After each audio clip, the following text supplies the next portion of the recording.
Hello बच्चों, I am Monish Mishra. Today we are discuss about an important chapter of biology. दोस्तों, आज की class में हम सभी बायोलॉजी के एक इम्पॉर्टेंट चैप्टर पर बात करने वाले हैं। अपना चैप्टर है human reproduction, most important chapter. बेटा, कम से कम 3 क्वेश्चन का वेटेज इस चैप्टर से है और ये नीट के लिए अपनी अच्छी खासी इंपॉर्टेंस रखता है। तो इस चैप्टर को हम करेंगे, बड़ा ही इंटरेस्टिंग चैप्टर है आपके लिए। आप कहते हैं कि सर बहुत इंटरेस्ट है ह्यूमन रिप्रोडक्शन में, तो बेटा ये समझ लेना, इंटरेस्ट के साथ साथ इस चैप्टर में ढेर सारे कॉन्सेप्ट भी हैं जिनसे क्वेश्चंस बनते हैं, और अगर आपको वो कॉन्सेप्ट तैयार हुए तो आपसे क्वेश्चन लग जाएंगे। इसलिए आपको कॉन्सेप्ट को सीरियसली पढ़ना है। चैप्टर को आप मजाक नहीं बनाएंगे। आपको लगेगा कि रिप्रोडक्शन पढ़ने वाला, अरे यार कितने दिन से आप इंतजार कर रहे थे इस चैप्टर का। बेटा ये सब नहीं, आप समझिएगा, जब आप चैप्टर पढ़ेंगे तो आपको समझ में आएगा। भाई अगर आप पढ़ोगे तो ठीक है, नहीं तो तोते उड़ेंगे, याद नहीं रहता है। इसलिए एक एक कॉन्सेप्ट को क्लियर करेंगे। बच्चों, हम इस चैप्टर में एक लेक्चर प्रीवियसली ले चुके हैं जिसमें मैंने चैप्टर में क्या क्या पढ़ना है इसके बारे में बताया था, रिप्रोडक्शन प्रोसेस क्या है इसके बारे में बताया था, जिसमें मैंने आपको बताया था कि कितने स्टेप्स में किसी भी एम्ब्रियो का डेवलपमेंट उसके माँ के यूट्रस में होता है। मैंने ये बताया था कि कैसे स्पर्म सेल ओवा को फ्यूज करता है और फ्यूज करके कैसे बनाता है एम्ब्रियो। फिर उसके बाद अगर एम्ब्रियो बन गया तो एम्ब्रियो के डेवलपमेंट की प्रोसेस क्या क्या है, मरुला, ब्लास्टुला, गैस्टुला, और डेवलपमेंट की प्रोसेस में इम्प्लांटेशन के बाद मैंने बताया था गेस्टेशन पीरियड उसका, जिसमें डेवलपमेंट पीरियड, जिसमें हार्ट का डेवलपमेंट, हार्ट बीट का किस किस टाइम पीरियड पर होता है, बहुत सारी चीज़ें आपको बताया मैंने। बेटा फिर मैंने आपको इसी में इम्प्लांटेशन के बाद गेस्टेशन, डेवलपमेंट और फिर पार्चुरेशन के बाद मैंने लैक्टेशन की भी बात थोड़ी बहुत की थी। मतलब मैंने आपको स्टेप बताए हुए थे कि ये सारे स्टेप्स इन्वॉल्व होते हैं रिप्रोडक्शन में। इतने स्टेप्स के बाद रिप्रोडक्शन की प्रोसेस कंप्लीट होती है। रिप्रोडक्शन बेटा एक ऐसी प्रोसेस है जिसमें नए इंडिविजुअल का फॉर्मेशन कोई भी इंडिविजुअल करता है, उस प्रोसेस को आप रिप्रोडक्शन कहते हो। और इसमें हमको आज पढ़ना है ह्यूमन रिप्रोडक्शन। क्या पढ़ना है बेटा? हम लोग जो पढ़ने आए हैं उसमें हम लोग पढ़ेंगे ह्यूमन रिप्रोडक्शन। और ह्यूमन रिप्रोडक्शन में आपको पता है, ह्यूमन रिप्रोडक्शन में आपको 2 ऑर्गेनिजम्स के बारे में पढ़ना होगा, क्योंकि reproduction is a complete process. और इसमें भी आप ऑर्गेनिज्म में ह्यूमन में पढ़ रहे हैं, तो ह्यूमन में जो प्रोसेस होगी वो रिप्रोडक्शन की कैसी प्रोसेस देखने को मिलती है। आपको पता है सेक्सुअल रिप्रोडक्शन देखने को मिलता है। कैसा मिलता है? सेक्सुअल रिप्रोडक्शन देखने को मिलता है इन ह्यूमन बीइंग। तो बेटा आपको ह्यूमन के केस में सेक्सुअल रिप्रोडक्शन पढ़ना है।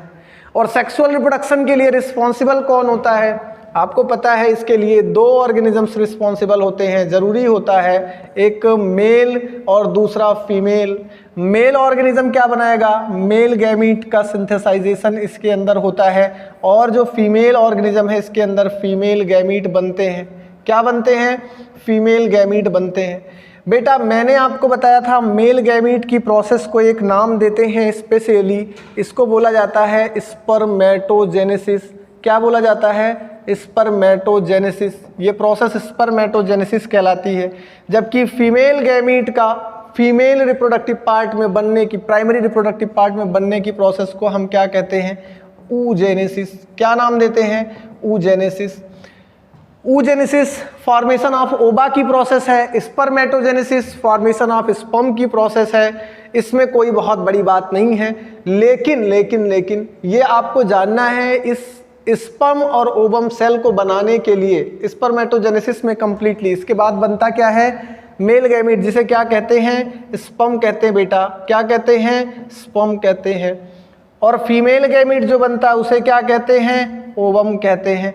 तो ओवम और स्पर्म के बनने की जो प्रोसेस है, oogenesis और स्पर्मेटोजेनेसिस जो है, ये कोई भी प्राइमरी रिप्रोडक्टिव ऑर्गन खुद से नहीं करता है। इसको कराने के लिए कहीं ना कहीं से कोई स्टिमुलेशन आता है। और बेटा ये स्टिमुलेशन क्या है? कहीं ना कहीं से कोई एक कह लीजिए कि इंडोक्राइन ग्लैंड्स कुछ हार्मोन सिक्रीट करती हैं, जिनकी हेल्प से प्राइमरी रिप्रोडक्टिव ऑर्गन्स एक्टिव होते हैं, ये कह लीजिए। और एक्टिवेशन के फलस्वरूप कुछ ना कुछ स्पेशल होता है, और उन प्रोसेस के बाद इन दोनों गैमीट का फॉर्मेशन होता है, जिसे क्या बोला जाता है? ओवम और स्पर्म कहा जाता है। मेल गैमीट को स्पर्म और फीमेल गैमीट को बच्चों ओवम कहते हैं। फीमेल गैमीट के बनने की प्रोसेस को oogenesis कहते हैं, जबकि मेल गैमीट के बनने की प्रोसेस को बेटा क्या कहते हैं, स्पर्मेटोजेनेसिस कहते हैं। सो बेसिक बात आपको बता रहा हूं, बहुत सारी छोटी छोटी बातें हैं। अब आपको बताएंगे बेटा कि कौन कौन सा भला ऐसा हार्मोन है भाई जिससे के सिक्रीशन से स्पर्म बनेगा, और वह कौन सा हार्मोन है जो सिक्रीट होगा और पावर देगा एग के डेवलपमेंट के लिए। पिछले लेक्चर में मैंने आपको एक बात बताई थी, आपको शायद याद होगा, मैंने पिछले लेक्चर में आपको बताया था, अगर मेल की कंडीशन मैंने बता दी थी, थोड़ा सा रिवाइज कर देता हूं 2 मिनट। मैंने आपको बता दिया था मेल की कंडीशन में यहाँ पर होता है, ये जो सेक्शन बना रहा हूं मैं, ये बेटा टीएस ऑफ टेस्टिस है। क्या है, टीएस ऑफ टेस्टिस। ये टेस्टिस है, टीएस है, टीएस काटता हूं किसका, टीएस देखते हैं, ट्रांसवर्स सेक्शन है टेस्टिस का। टेस्टिस क्या है, आपको बताया था, मेल प्राइमरी रिप्रोडक्टिव ऑर्गन है जहां पर मेल गैमीट का सिंथेसाइजेशन होता है, मेल गैमीट बनता है।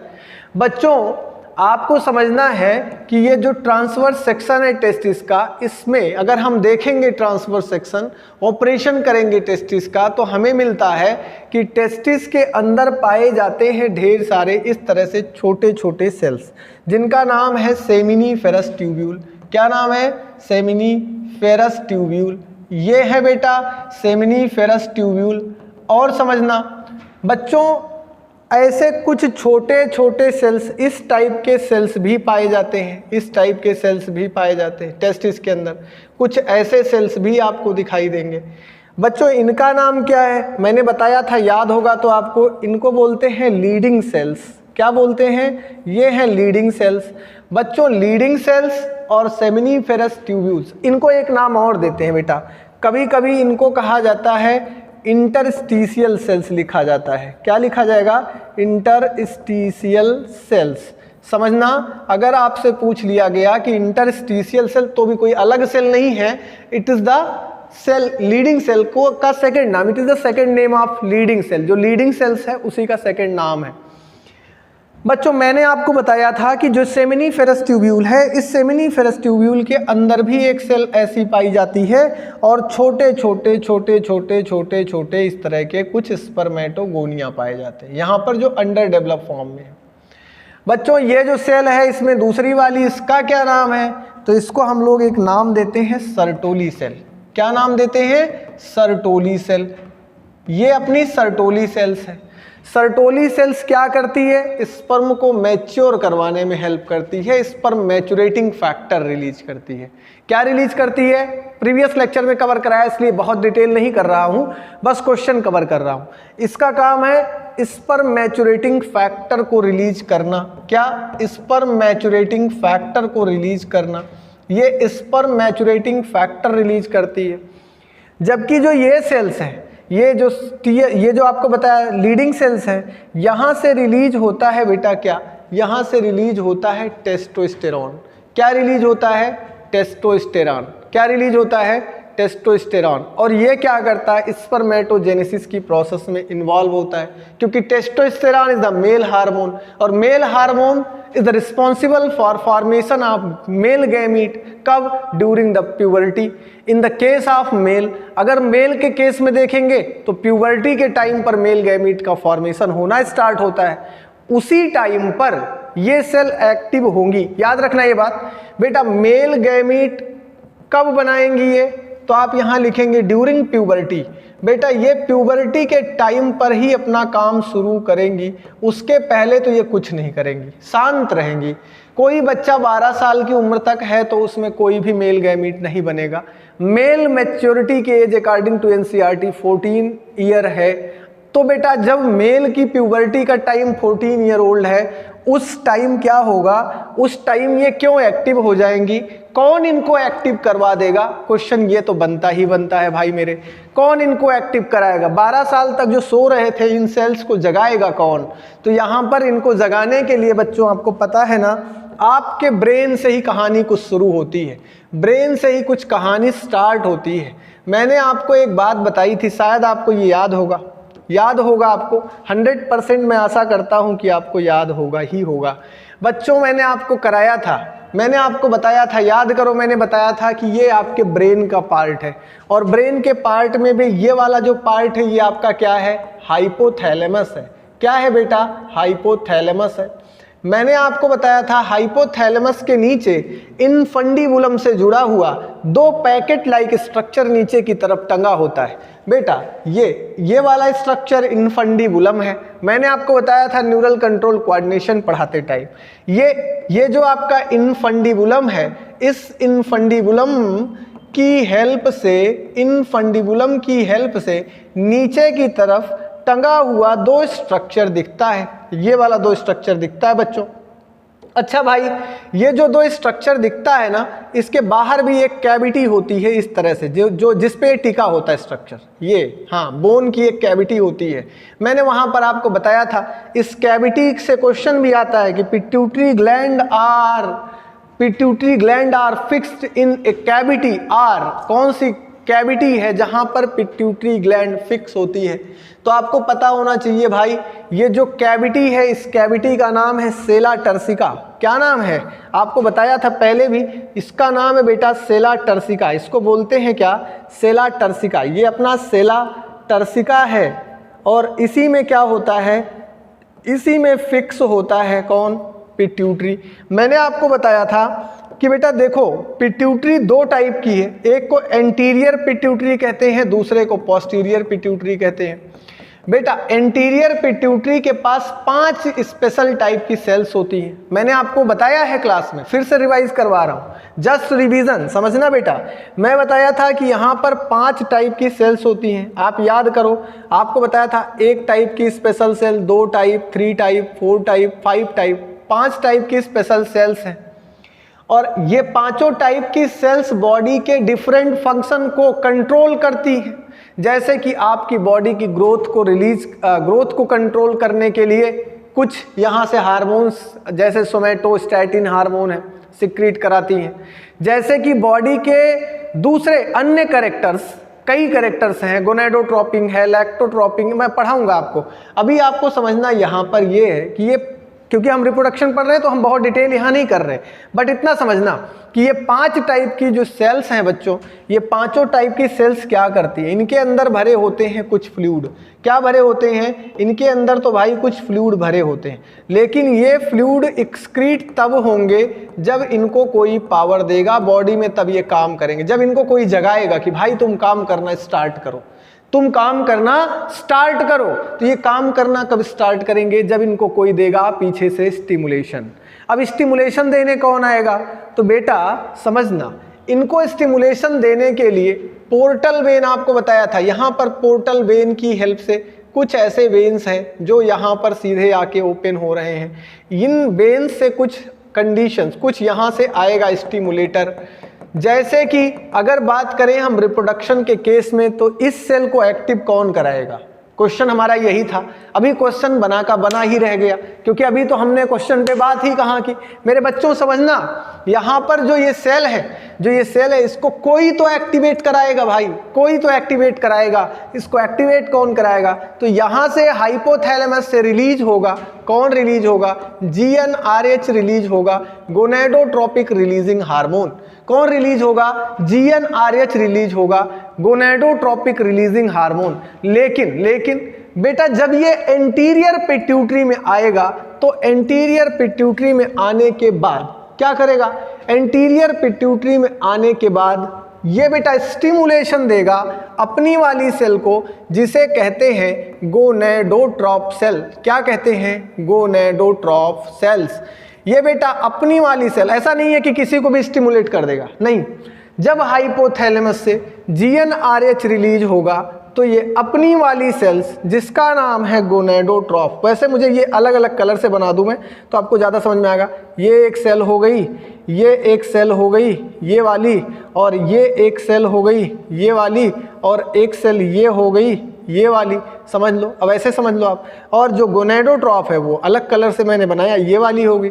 तो भाई गोनेडोट्रोप सेल्स को ही एक्टिव करेगा GnRH, और जैसे ही गोनेडोट्रोप सेल्स एक्टिव होंगे, ये रिलीज कराते हैं 2 टाइप के हार्मोन्स। कौन कौन से हार्मोन रिलीज कराते हैं, बेटा ये रिलीज करते हैं दो तरह के हार्मोन, एक का नाम है LH, दूसरे का नाम है FSH। एक का नाम है LH, दूसरे का नाम है FSH।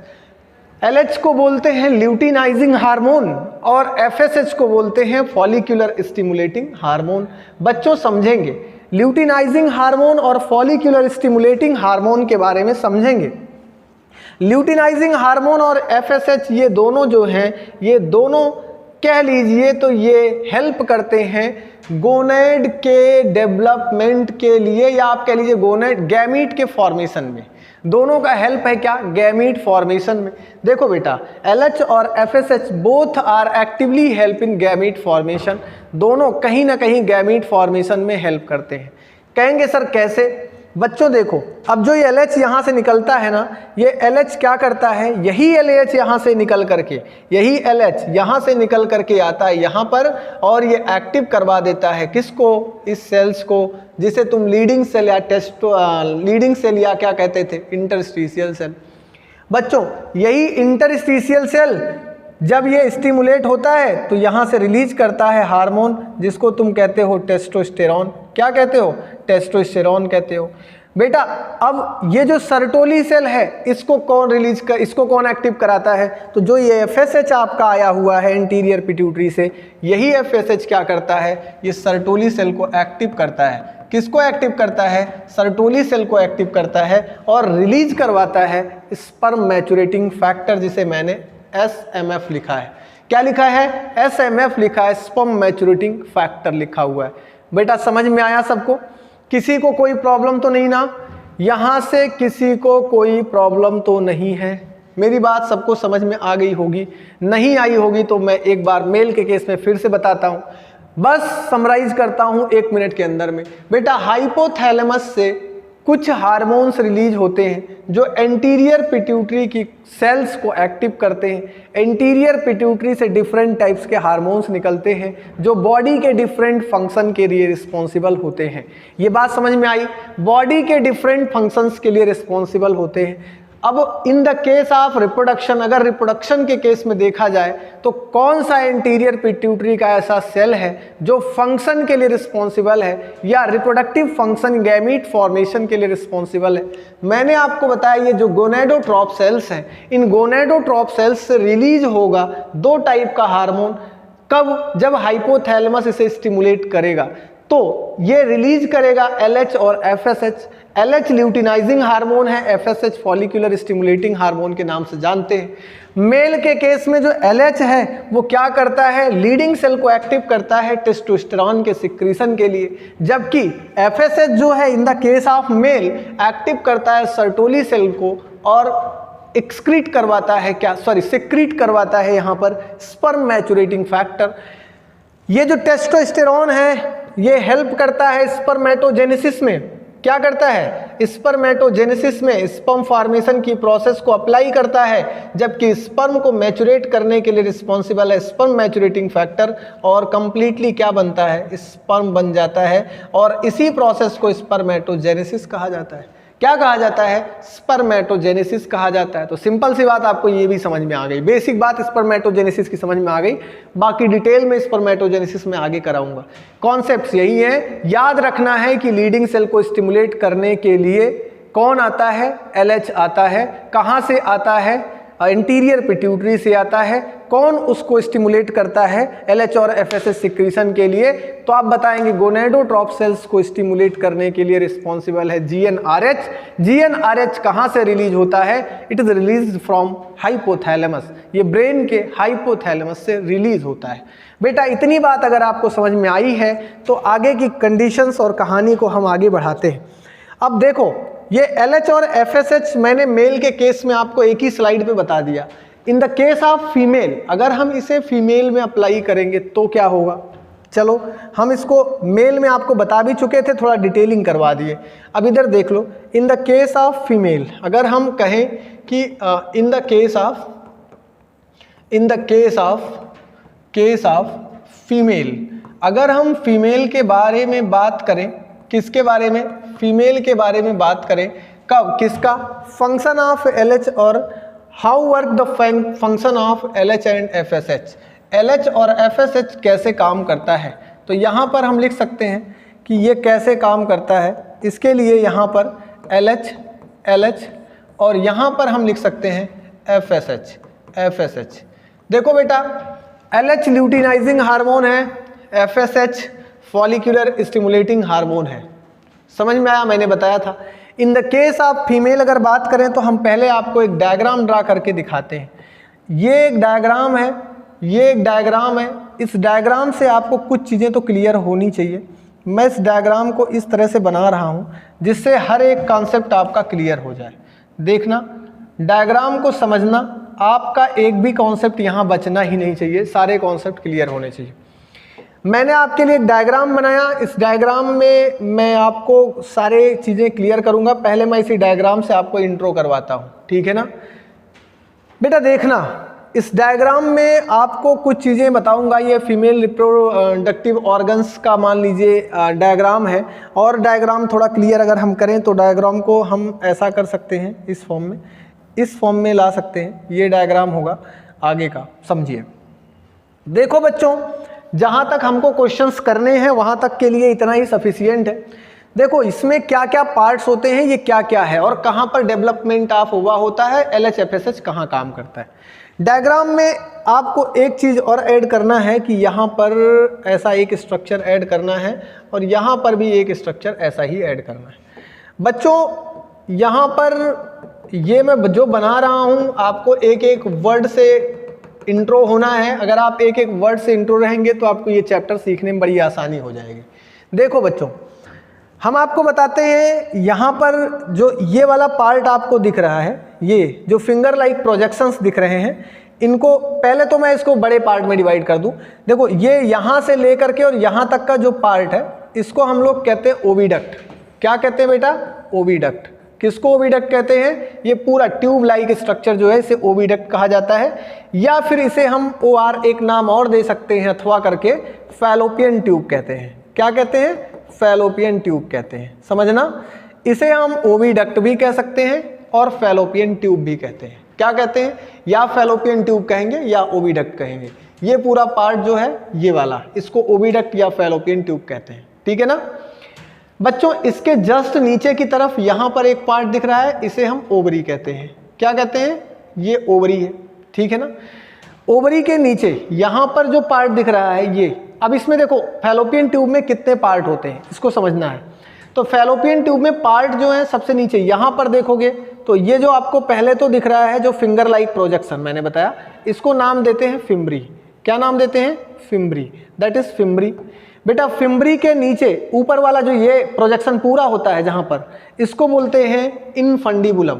क्या नाम देते हैं बेटा? इसका नाम है इनफंडिबुलम। समझेंगे? Infundibulum, that is infundibulum. ये इनफंडिबुलम हो गया। जस्ट इसके ऊपर एक पोर्शन दिख रहा है ये वाला, जहां पर ये थोड़ा सा ब्रॉड दिख रहा है, ट्यूब जहां पर थोड़ा सा ब्रॉड दिख रहा है। समझना, जहां पे ट्यूब थोड़ा सा ब्रॉड दिख रहा है इसको देते हैं नाम एम्पुला। क्या नाम देते हैं बेटा? Ampulla, that is ampullary junction. ये एम्पुला हो गया। बेटा इसके जस्ट ऊपर चलेंगे तो ये ट्यूब वाला पार्ट है जिसे हम एक नाम देते हैं ईस्थमस। क्या नाम देते हैं? ईस्थमस, दैट इज कॉल्ड ईस्थमस। समझेंगे? ये ईस्थमस है, ईस्थमस जंक्शन कहते हैं। तो मैंने आपको इंट्रो करवा ही दिया। हाँ, ये जो ब्रॉड पार्ट है, एक बड़ा सा पार्ट है, इस पूरे पार्ट को हम एक नाम देते हैं, आपको पता है, यूटेरस। क्या नाम देते हैं? Uterus, that is uterus. ये बेटा यूटेरस, ठीक है ना। अब देखो इसी के अंदर पूरा डेवलपमेंट ऑफ बेबी होता है, पूरी प्रोसेस इसी के अंदर होती है, समझो। और यहीं पर हार्मोन्स के फंक्शंस भी, यहीं पर हार्मोन काम भी करता है। कैसे काम करता है अब आपको बताते हैं। यूट्रस में मैंने बता दिया कि जो यूट्रस है, ये बड़ा वाला पार्ट जहां पर बेबी डेवलप होता है, फिटस डेवलप, एम्ब्रियो डेवलप होता है, इसको हम बोलते हैं क्या? इसको बोलते हैं हम क्या कहते हैं? इस पूरे पार्ट को बोला जाता है यूट्रस। अब यूट्रस में भी बेटा 3 पार्ट होते हैं। यूट्रस के 3 पार्ट हैं। कौन कौन से हैं? देखो ये वाला जो पार्ट है, सॉरी यार, इसको बोलते हैं हम, इसको बोलते हैं, समझो, ऊपर वाला जो पार्ट है इसको बोलते हैं फंडस, और नीचे वाला जो पार्ट है इसको बोलते हैं बॉडी, और इसके नीचे वाला जो ये पार्ट है इसको बोलते हैं हम क्या? सर्विक्स। क्या बोलते हैं? सर्विक्स। समझेंगे? सर्वाइकल कैनाल या सर्विक्स, और ऊपर वाला जो पार्ट है सबसे ऊपर अपर मोस्ट उसको फंडस बोलते हैं, यूट्रस के पार्ट को, और इसको बीच वाले को क्या बोलते हैं, बॉडी बोलते हैं। तो हम लिख सकते हैं कि uterus also divisible into 3 part. इसको अब क्या लिखें यार, थियरी वाली बात हो जाती है। बॉडी, फंडस और फिर क्या है, एक नीचे सर्विक्स है। क्रम ऊपर नीचे हो सकता है, मेरा कहने का मतलब ये 3 पार्ट है, सर्विक्स है, फंडस है और बॉडी है। तो बेटा ये 3 पार्ट है, बॉडी, सर्विक्स और फंडस, ठीक है ना। अब देखो इसमें आपको समझना क्या है, यहां पर आप क्या देख रहे हो बेटा, यहां पर क्या देख रहे हो, यहां पर ये क्या है, ओवरी है। ओवरी के अंदर छोटे छोटे ओवा हैं जिनको हम क्या कहते हैं, फॉलिकल्स कहते हैं। क्या कहते हैं, फॉलिकल्स कहते हैं। इसके अंदर ओवरी के अंदर छोटे छोटे ओवा हैं जिनको हम कहते हैं फॉलिकल्स। क्या कहते हैं, फॉलिकल्स कहते हैं, समझो, दैट इज फॉलिकल्स। अब मैं आपको पूरी डेवलपमेंट की कंडीशन को आगे बढ़ाते हुए समझाता हूं कैसे एलएच और एफएसएच काम करता है। बच्चों पहली बात तो ये है कि जो ये ओवरी है, इसी ओवरी के अंदर पाए जाते हैं ढेर सारे इस तरह से फॉलिकल्स, अनमेच्योर फॉलिकल, और इनका फॉर्मेशन किसी भी फीमेल बेबी में हो जाता है ड्यूरिंग एम्ब्रियोनिक पीरियड। जिस समय वो अपने माँ के एम्ब्रियो में हो, मतलब जिस समय यूट्रस में होता है एम्ब्रियोनिक स्टेज में ही, वैसे ही इसके अंदर ये लगभग मिलियन की संख्या में होते हैं, मिलियन की संख्या में इनके अंदर फॉलिकल्स का फॉर्मेशन हो जाता है। बच्चों ये जो फॉलिकल्स हैं, ये फॉलिकल्स बन तो जाते हैं लेकिन बर्थ के बाद थोड़ा बहुत डीजनरेट हो जाते हैं, खत्म हो जाते हैं। प्यूबर्टी के टाइम तक लगभग इनकी संख्या 60,000 से 70,000 तक, 80,000 तक रह जाती है। और ये क्या करते हैं, यहाँ पर बहुत ज़्यादा डेवलप नहीं हो पाते, ऐसी कंडीशन में रहते हैं। बट ड्यूरिंग प्यूबर्टी, जब प्यूबर्टी आती है, जिस समय प्यूबर्टी आती है, प्यूबर्टी का ईयर जो दिया गया है वो दिया गया है लगभग बेटा कितना दिया गया है, 12 ईयर ओल्ड। एनसीईआरटी लिखती है कि in the case of female puberty की 2 साल पहले की एज लिखी है, 12 से 13 साल, और मेल के केस में लिखा है 14 के बाद 13 से 15 के बीच की उम्र लिखी है, 14 साल के आसपास। अभी यहाँ पे क्या देख रहे हो आप, यहाँ पे देख रहे हो कि जो ये फॉलिकल्स हैं, ये फॉलिकल्स बन रहे हैं, और फॉलिकल्स जो हैं ये बन रहे हैं, और इन फॉलिकल्स का जो डेवलपमेंट है, समझो ये जो फॉलिकल्स हैं इनका डेवलपमेंट कब होगा, तो ड्यूरिंग प्यूबर्टी, जिस समय प्यूबर्टी आएगी, मतलब लगभग 12 साल का बच्चा या बच्ची 12 साल की जब हो जाएगी, नियर अबाउट 12 ईयर ओल्ड, तो उसमें ये फॉलिकल्स डेवलप हो जाते हैं, बन गए ही हैं, मतलब इनका डेवलपमेंट स्टार्ट होता है। डेवलपमेंट करवाता कौन है, तो बेटा आ गया वो वाला आपका हार्मोन का फंक्शंस, मैं बता रहा था ना। अब ये एलएच और एफएसएच 2 तरह के हार्मोन्स हैं। सबसे पहले इनके डेवलपमेंट के लिए इन्वॉल्व होता है यहाँ पर आकर के एफएसएच। कौन आता है, एफएसएच आकर के इन्वॉल्व होता है, और ये एफएसएच क्या करता है, यही एफएसएच फॉलिकल्स को डेवलप कराता है। डेवलप कराने का तरीका क्या है बेटा, पहले प्राइमरी फॉलिकल बनाता है, ऐसे पहले प्राइमरी के फॉर्म में होता है, फिर सेकेंडरी बनाता है, फिर टर्शियरी बनाता है, फिर ग्राफियन फॉलिकल बनाता है, और ग्राफियन के बाद इनको तोड़ करके यहाँ से oocyte निकालता है, ऐसे प्रोसेस चलती है। तो इसके डेवलपमेंट की फेज ये है, पहले अभी और डिटेल करवा दूंगा इसको, primary, then secondary, then tertiary, और देन ग्राफियन फॉलिकल। यहाँ पर ग्राफियन फॉलिकल बन जाते हैं, और ग्राफियन फॉलिकल्स क्या होते हैं आगे, इनका जब ये डेवलपमेंट करवा कौन रहा है, ये एफएसएच करवा रहा है। कौन करवा रहा है, एफएसएच, क्योंकि एफएसएच का फुल फॉर्म ही है फॉलिकुलर स्टिमुलेटिंग हार्मोन, और आपको पता है कि ये जो छोटे छोटे ओवा इनका नाम क्या है, फॉलिकल है। तो फॉलिकल को स्टिमुलेट कौन कर रहा है, कौन, एफएसएच कर रहा है। प्राइमरी से सेकेंडरी, सेकेंडरी से टर्शियरी, टर्शियरी से ग्राफियन फॉलिकल के फॉर्म में चेंज कर रहा है। कौन कर रहा है बेटा, कौन कर रहा है, एफएसएच कर रहा है इन द केस ऑफ फीमेल। जबकि मेल में एफएसएच क्या करता था, स्पर्म मैच्योरेटिंग फैक्टर के फॉर्म में सर्टोली सेल को स्टिमुलेट करता था और रिलीज करवाता था, एसएमएफ, स्पर्म मैच्योरेटिंग फैक्टर। यहां पर प्राइमरी, सेकेंडरी, टर्शियरी, समझना, primary, secondary, tertiary, then Graafian follicle का फॉर्मेशन करके ग्राफियन फॉलिकल जब बन जाता है तो एफएसएच का रिलीज होना रुक जाता है, और उसी समय लेवल ऑफ एलएच इंक्रीज हो जाता है। जल्दी से लेवल ऑफ एनएच ऊपर की तरफ उठता है, इसका लेवल अचानक उठता है, जिसे हम कहते हैं एलएच सर्ज। क्या कहते हैं, एलएच सर्ज। लगभग ये किस दिन होता है, अगर टोटल मेंस्ट्रुअल साइकिल के टाइम पे काउंट करते हैं तो ये 14th डेज पर होता है। किस दिन पर होता है, 14th डेज पर एलएच का लेवल अचानक मेंस्ट्रुअल फ्लो के 14th डेज पर यह प्रोसेस होती है। अचानक एलएच का लेवल अप करता है। एलएच का लेवल जैसे ही अप करता है क्या हो जाता है, LH का लेवल अप होते ही ये जो ग्राफियन फॉलिकल है ये रप्चर हो जाता है, और रप्चर हो करके किस फॉर्म में कन्वर्ट होता है, ये कन्वर्ट हो जाता है एक येलो कलर की बॉडी में, ऐसे येलो कलर की एक बॉडी में। और इसका जो ये वाला स्ट्रक्चर है जो जिसे हम प्राइमरी oocyte बोलते हैं, प्राइमरी oocyte ये निकल करके एंट्री कर जाता है यहाँ से निकलेगा प्राइमरी oocyte, यहाँ से डेवलपमेंट मैंने यहाँ दिखाया, यहाँ से प्राइमरी oocyte निकलेगा और निकल करके इधर की तरफ से इस एक पोर है जिसका नाम है ऑस्टिया की हेल्प से एंट्री कर जाएगा यहाँ पर, और जा करके एम्पुलरी जंक्शन में इंतजार करेगा स्पर्म के। बाद में स्पर्म आ करके इसको यहीं पर फर्टिलाइज करेगा और यहीं पर जाइगोट का फॉर्मेशन हो जाएगा। समझ पाए कि नहीं समझ पाए? मेरी बात को समझ पाए कि नहीं समझ पाए? बहुत सिंपल सी बात बता रहा हूं बच्चों, समझना, बहुत सिंपल सी बात बता रहा हूं। मैंने आपको एक एक पॉइंट क्लियर कर दिया है, कुछ भी नहीं है, सारी चीजें आपके सामने हैं, एक ही स्लाइड पर सारी चीजें आपके सामने हैं, इसीलिए कि कोई भी चीज का कंफ्यूजन आपको थोड़ा सा भी ना हो। मेरी बात समझना बेटा, मैंने आपको कहा कि ये क्या है, reproductive organs, reproductive parts, female reproductive parts, female reproductive organs के बारे में मैंने पूरा डायग्राम ड्रा किया है। मैंने आपको बताया कि इसके केस में यहां से सेकेंडरी oocytes निकलेगा तो ही फर्टिलाइजेशन होगा। फर्टिलाइजेशन तक मैं आपको पहुंचा रहा हूं। मैंने बताया कि होता क्या है कि जो ये पूरा स्ट्रक्चर है, मैंने यहां पर बताया ये वाला पार्ट ओवरी है, ओवरी के अंदर बनते हैं फॉलिकल्स, और फॉलिकल एम्ब्रियोनिक डेवलपमेंट के टाइम पर मिलियन के नंबर में किसी भी फीमेल में बन जाते हैं। लेकिन बाद में ड्यूरिंग प्यूबर्टी इनकी संख्या कम हो जाती है, रिड्यूस होकर के लगभग 60 से 80 हज़ार बचते हैं।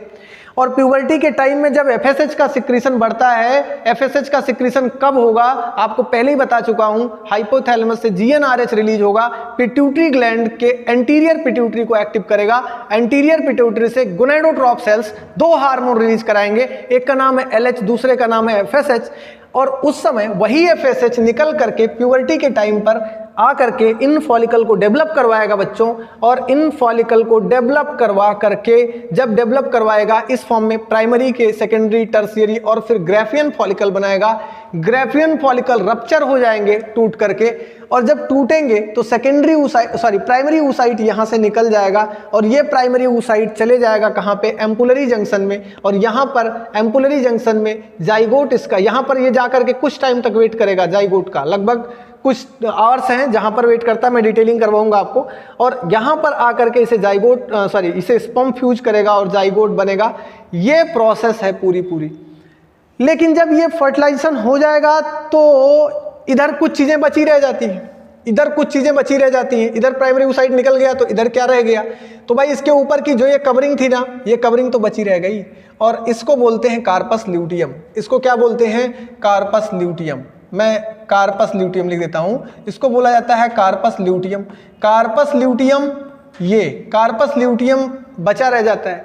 कार्पस ल्यूटियम येलो कलर की एक बॉडी होती है जहां से 3 हार्मोन रिलीज होते हैं, एक का नाम है इनहिबिन, दूसरे का नाम है प्रोजेस्टेरॉन, और प्रोजेस्टेरॉन, ईस्ट्रोजन और इनहिबिन, 3 तरह के हार्मोन यहाँ से रिलीज होते हैं, यहाँ से।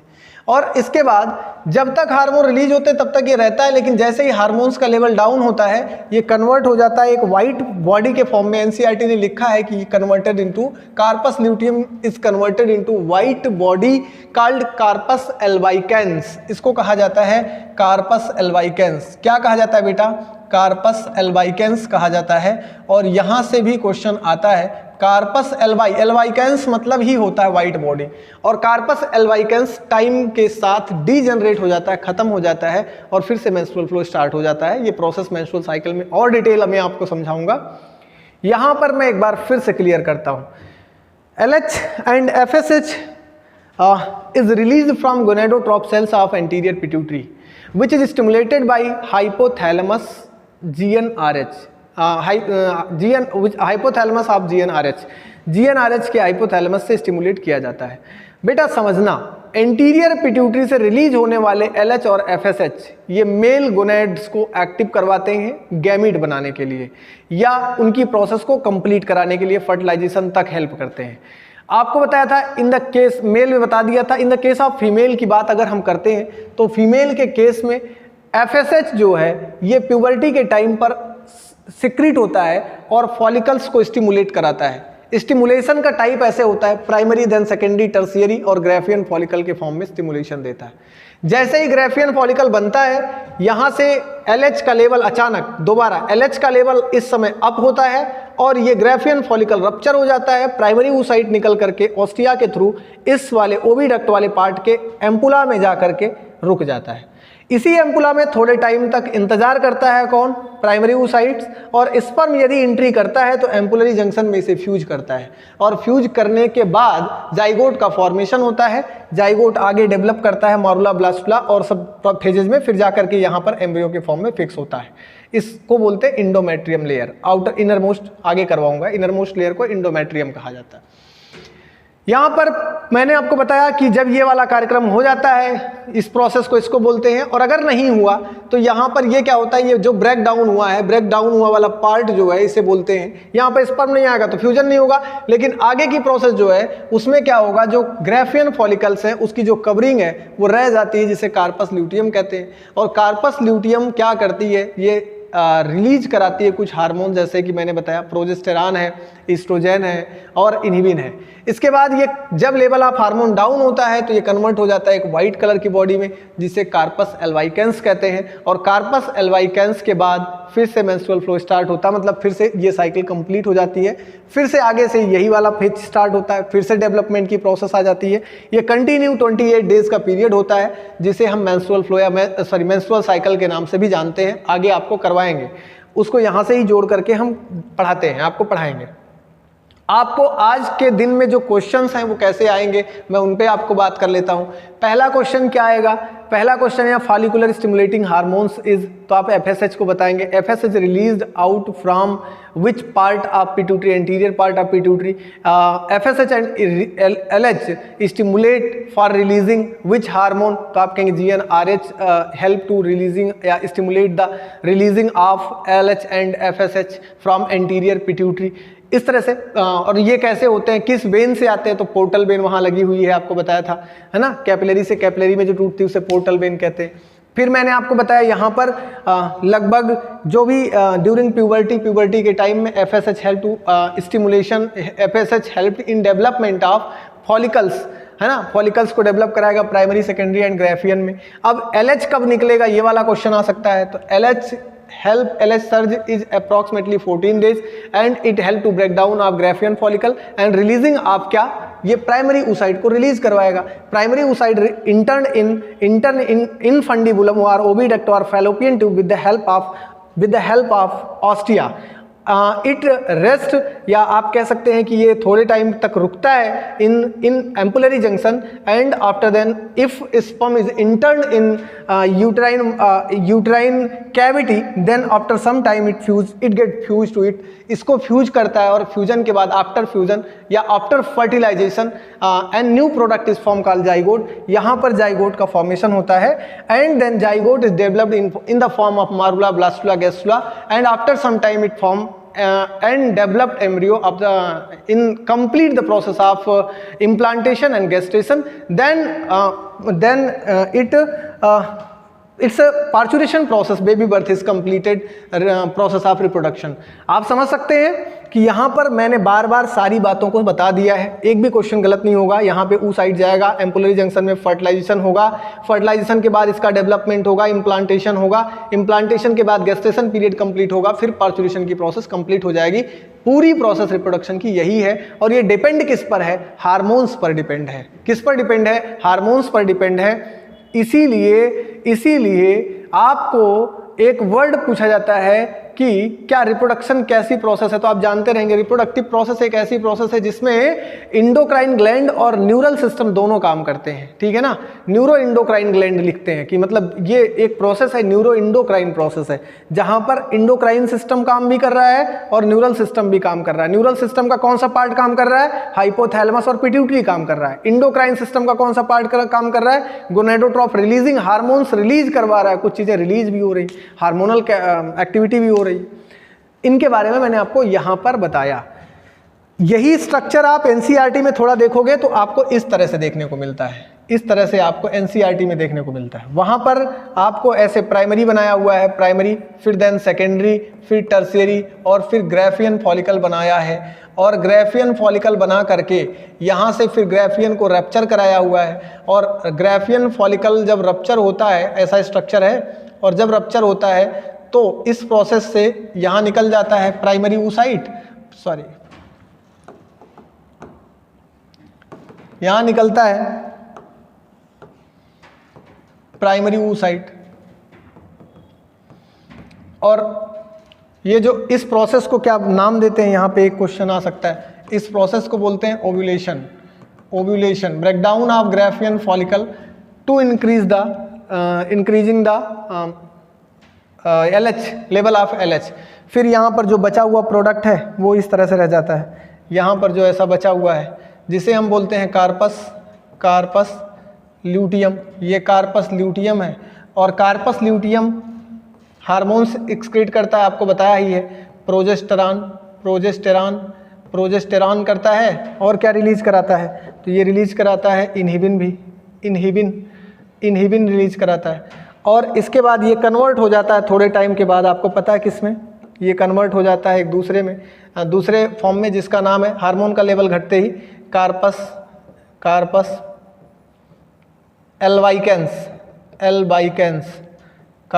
एल्बाइकेंस के फॉर्म में चेंज हो जाता है। फिर आगे की प्रोसेस यहीं से फिर से स्टार्ट हो जाती है, फिर ये वाली प्रोसेस आ जाती है।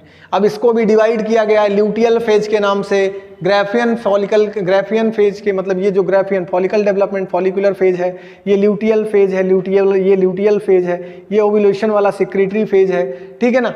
इनको अलग अलग फेज में भी डिवाइड किया गया है।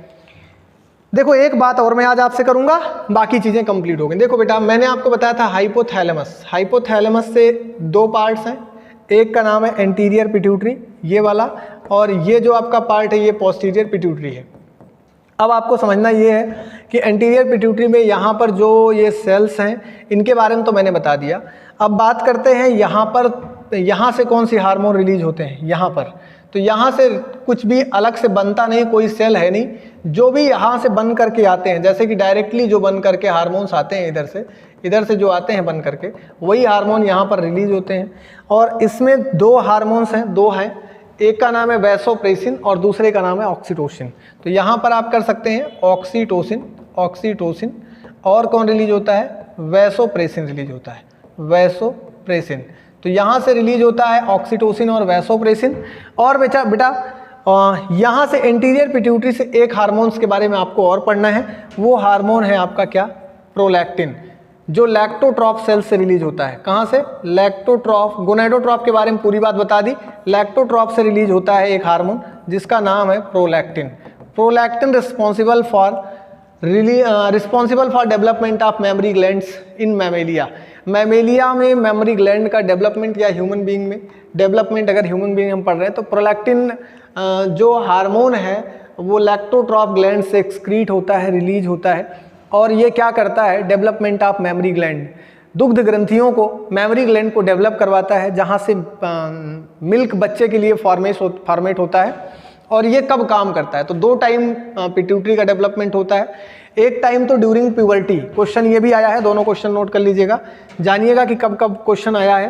क्वेश्चन नंबर एक तो ड्यूरिंग प्यूबर्टी के टाइम पर, ड्यूरिंग प्यूबर्टी के टाइम पर, और दूसरी टाइम जो डेवलप होता है वो कब डेवलप होता है, तो दूसरी टाइम इसका डेवलपमेंट मतलब इसका फॉर्मेशन, रिलीजिंग, जो ज़्यादा रिलीज होने का प्रोसेस है during baby birth, after baby birth.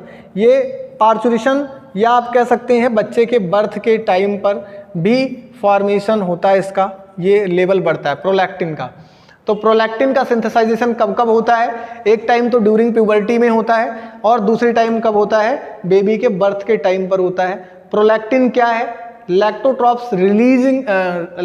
Sales से रिलीज होने वाला एक हार्मोन है, और जो कि क्या करता है, जो कि मेमोरी ग्लैंड का डेवलपमेंट कराता है। क्या कराता है, मेमोरी ग्लैंड का डेवलपमेंट कराता है।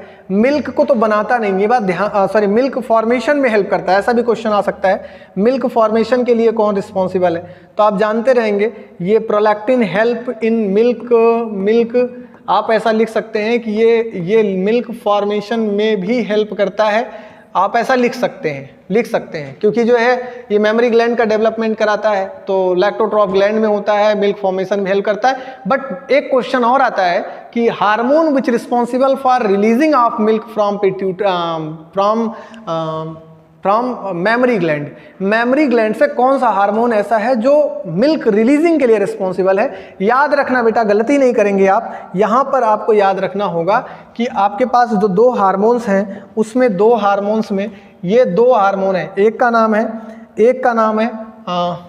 नाम है प्रोलैक्टिन। ये मिल्क के लिए दोनों की कहानी है और दोनों क्वेश्चन आप गलत कर देते हैं। और दूसरा हार्मोन है ऑक्सीटोसिन। तो प्रोलैक्टिन क्या करेगा? प्रोलैक्टिन मिल्क फॉर्मिंग हार्मोन है, ये मिल्क बनाने में हेल्प करेगा, मिल्क को बनाने में हेल्प करेगा, दूध को बनाने में। जबकि अगर ऑक्सीटोसिन की बात की जाए तो ये मिल्क रिलीजिंग हार्मोन है। याद रखेंगे, ऑक्सीटोसिन क्या है? ये मिल्क रिलीजिंग हार्मोन है, मिल्क को रिलीज करवाता है। और रिलीज कराने के लिए कैसे रिलीज कराता है?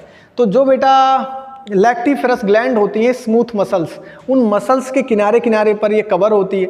और जब मिल्क को रिलीज करवाना होता है, बेबी बर्थ के बाद बच्चे को दूध पिलाने की ज़रूरत जब माँ को पड़ती है, तो क्या होता है कि जैसे ही बच्चा निप्पल पे मुंह लगाता है तो माँ के न्यूरल जो हाइपोथैलेमस है, हाइपोथैलेमस को एक मैसेज जाता है, हाइपोथैलेमस वहाँ से पीआरएल है ना, पीआरएल रिलीज करता है। और पीआरएल क्या करता है? पीआरएल प्रोलैक्टिन जो हार्मोन है यहाँ पर पीआरएल रिलीज करता है, लैक्टोट्रॉफ को एक्टिव करवाता है। लैक्टोट्रॉफ सेल्स जो हैं वो रिलीज करते हैं यहाँ से प्रोलैक्टिन, और प्रोलैक्टिन क्या करता है? मिल्क बनाता है। उसी समय